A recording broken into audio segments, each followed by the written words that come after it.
bikin marketnya sendiri? Kalau pandangan saya sih tergantung mau fokusnya gimana ya. Kalau fokusnya cuma dagang gitu ya, bisa manfaatin dua-duanya. Jadi pasar itu jadi distribution channelnya. Contoh nih, contoh retail besar kayak Nike. Nike itu dia mungkin punya di beberapa kota punya gedung sendiri gitu. Kamu bisa datang buat beli gitu. Tapi Nike dia tapping ke semua mall. Kenapa? Mall itu jadi distribution channel dia. Saya kasih contoh aja di Jepang tuh banyak sekali perusahaan, orang bikin perusahaan, cuma tuh jualan di Rakuten, mall terbesarnya di sana, mall online yang terbesar di sana. Dan saya sendiri lihat Tokopedia ini belum monetize, jadi kita belum punya revenue. Tapi top sales kita satu orang itu sebulannya udah penjualan 700 juta. Katakan margin penjualan dia jualan barang-barang yang margin tinggi, kosmetik. Katakan marginnya 30% aja, 30% dari 700 juta dia setiap bulan udah dapat 210 juta. Itu hanya manfaatin Tokopedia sebagai platformnya. Gitu. Kita bisa lihat sebenarnya online itu hanya memindahkan sesuatu yang di offline. Sama aja kamu offline juga ada dilema seperti itu kan. Apakah saya mau bangun toko sendiri atau saya bangun toko pertama saya langsung di mall gitu.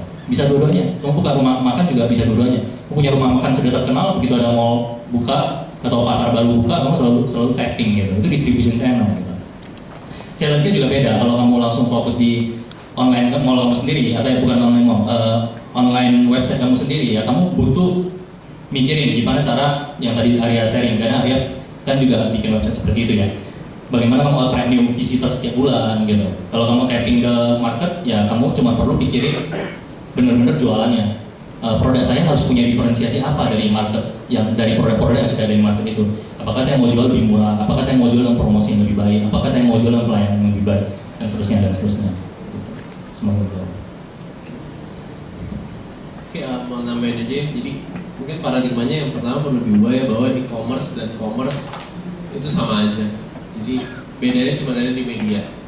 Semua cara jalan bisnis apa semua itu sama, persis sama. Again, cuma beda media aja.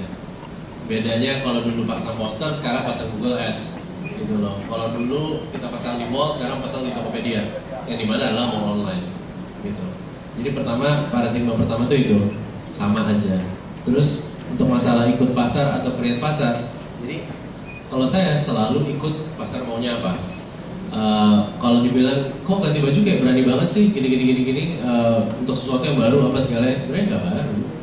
Sebenarnya pasarnya ada dan kita udah lihat. Waktu bombing Jaya Marriott tuh tahun 2008, itu kan tiba-tiba semua orang teriak aku cinta Indonesia kan. Tiba-tiba kita mikir yang kayak harus ya, kayak ada peristiwa kayak gini sampai akhirnya semua orang bilang cinta Indonesia gitu. Pada saat peristiwa itu saya bareng beberapa teman bikin kaos, namanya kaos Kami Tidak Takut gitu. Itu dalam 4 jam dengan penjualan hanya di Twitter ada 700 pesanan. Kita nggak ngomongin punya website ya, nggak ngomongin bikin Tokopedia apa segala ya, cuma bilang nih ada desain, mau nggak? Kalau mau bikin gitu. Plong 700 orang beli instantly dalam 4 jam. Itu kan nantinya pasarnya ada, iya kan? Kita bergerak setelah oke, ternyata pasarnya ada, let's do something about that. Jadi dan ternyata banyak peristiwa-peristiwa selanjutnya yang seperti budaya kita dimaling apa segalanya, akhirnya ningkatin sales, ganti baju tertawa di atas penderitaan orang lain sih. Tapi ya intinya sih kita selalu bilang bahwa iya, karena marketnya ada jadi kita bikin. Jangan pernah bilang bahwa saya bisa create market. No, that will never happen kecuali kalian punya duit unlimited untuk educate pasar bahwa iya kalian butuh loh, kayak Gillette gitu misalkan. Gillette di India itu create market. Dulu orang India bilang bahwa jenggotan yang ganteng. Terus habis itu dia ubah, dia deketin salah satu artis paling terkenal di sana. Terus dia bilang artis ini gantengnya tuh kalau shape. Akhirnya semua orang baru beli shave, baru shave. Dan akhirnya baru ciptain tren bahwa oh oke, ganteng. Sama mandi, sama. Siapa yang ngajarin kalian mandi 2 kali sehari? Perusahaan sabun. Iya kan? Siapa yang nyuruh kalian sikat gigi? Odol. Iya kan? Ada orang-orang Cina zaman dulu sikat gigi gak? Enggak. Bebek aja tuh. Gitu. Again, mereka bisa create market karena mereka punya duitnya. Gitu. Kalau kalian nggak punya duit, kayak saya kan nggak punya duit. Ya udah, saya ikut market aja. Gitu. Tis.co ini juga sama. Kita cater market yang ada, market ganti baju, desainer yang memang punya desain, tapi nggak punya modal untuk bikin distro online sendiri. Tapi jumlahnya banyak banget. Akhirnya kita bilang, yaudah kita facilitate mereka.